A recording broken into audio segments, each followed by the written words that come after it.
खुलुमबाय Bodoland एंखं television studio आं हायनार सिगयारि दिनै फुंबिलिनि गाहाय रादाबफोराव दङ। आसाम आयेन आफादाव लकसभानि बुंथिगिरि ओम बिरलाया बिबुंथि लाखिगोन। बिजनी नोगोरनि साखाथि फाखाथि हर थौजाफा माइक दामख्रावनायनि हेंथायै आसुआ अजद होदों। FCI आ आसामनिफ्राय 10 लाख मेट्रिक टन माइ बायगोन। सिडलीनि सेन्ट एसिसि मिशनारि फरायसालियाव सासे फोरोंगिरिनि गोथै सह मोनदों। भारत भुटान मिशनारि ओनसोल दादगारियाव गोबां ड्राग्सजों लोगोसे सानै हमजादों। बाक्सानि दक्षिण खुसि गामियाव दै बरिंखौ लानानै रायजो राजाया खुद्रिखांदों। दानिया फैदो आबुं रादाबाव।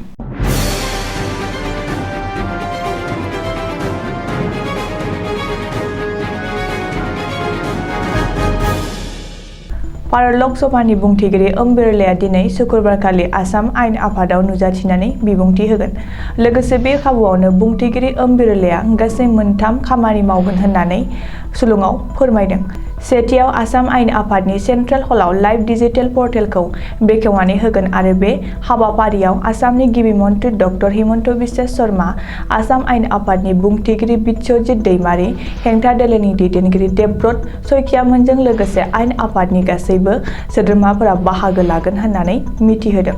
बेनि उनाव नैथियाव गुवाहाटीनि श्रीमन्त शंकरदेव कलाक्षेत्रआव प्रतिदिन एफिसार एवार्डनि हाबाफारिखौ दैदेनगोन। थामथियाव लकसभानि बुंथिगिरि ओम बिरलाया कामाख्या मन्दिरावबो दावबायहैगोन होननानै सुलुङाव मिथिहोदों।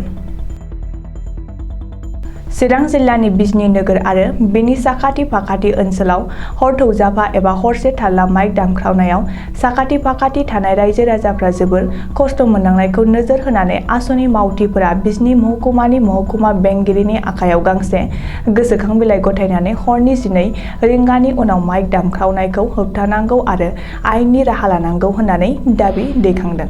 मख'नो गोनांदि आथिखालाव बेंगलि हारिनि माखासे सुबुङा धोरोमनि बिथिङाव प्रहर एबा सल्ल प्रहर खुंनायनि मुङाव हरफा थारला माइक दामख्रावनायाव खाथि खालानि सुबुङा जोबोर खस्थ' मोननांनाय जादों। धोरोमारि बिथिङाव कीर्तन गायनाय दंब्लाबो नाथाय हरनि 12 रिंगानि उनाव माइक दामख्रावनायखौ गोबाङानो बन्द' खालामजानो लुबैनाय दं।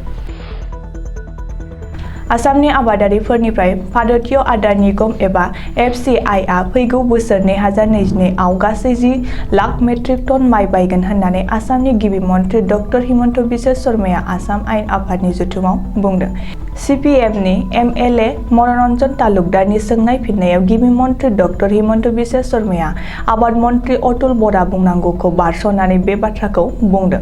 उननि समाव भारतीय आदार निगमआ आसामनिफ्राय गासै 20 लाख मेट्रिक टन माइ बायनोबो हागौ, नाथाय बेनि सिगाङाव FCI आ आसामनिफ्राय 1 लाख मेट्रिक टनल' माइ बायदोंमोन होननानै मिथिहोबावदों।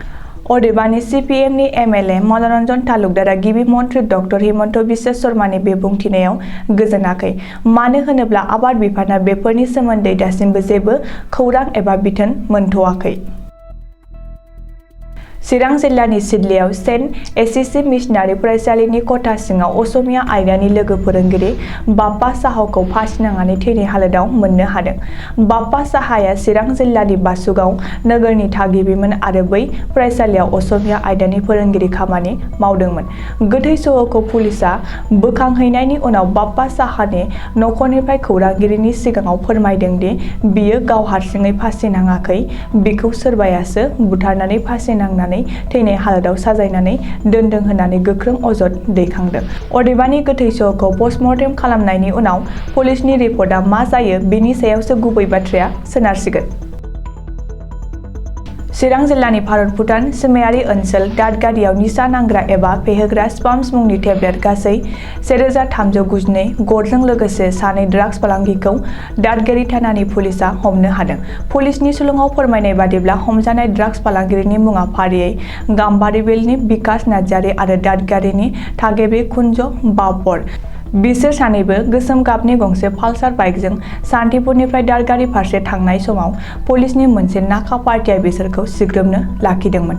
नाथाय बिसोर सानैबो खारनो नाजादोंमोनब्लाबो उननि समाव पुलिसनि आखायाव गोग्लैदों होननानै पुलिसआ मिथिहोदों। बाक्सा जिल्लानि दक्षिण कुसि गामियाव रायजो राजानि थाखाय सोरखारा सेंसन होखानाय लोंग्रा दै जगायनायनि थाखाय बरिं पाम्पखौ बुखुफिननानै गुबुन दाबसे जायगायाव थिकादारा लांफिननो नाजानायाव गामिनि बयबो रायजो राजाया खुद्रिनानै दुंहाव थासारि सोमजिहोदों। मानो होनोब्ला बै दक्षिण कुसि गामिनि अंगनाबादि सेन्टाराव फज'नाय गोदान बरिं पाइपखौ बुखुफिननानै लोङाब्ला गामिनि रायजो राजाया लोंग्रा दैनि आंखाल जागोन होननानै सिगाङाव जेराव दंमोन बेवहायनो फज'फिननांगौ होननानै रायजो राजाया दाबि दैखांदों। बेनि अनगायैबो जायगानि MCLA कातिराम बर'खौबो खावलायदों। दिनै फुंनि रादाबा एसेनोसै, गोजोन्थों।